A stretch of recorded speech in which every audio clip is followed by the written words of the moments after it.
Okay guys, so I've been designing. I have two designs.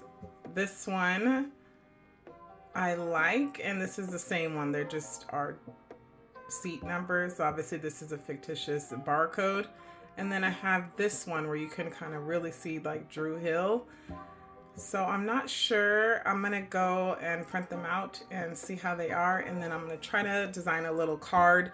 I'm not gonna have enough time to be able to pick this up before the kids, so I'll have to do it after we come home. I'm currently in my office trying to figure out how I'm going to present it. I went to Walgreens and designed this, but I don't really like this Happy Holidays. It doesn't go, so I'm going to try to replicate this in Canva. But it says, tell me you ready to enter the Dru.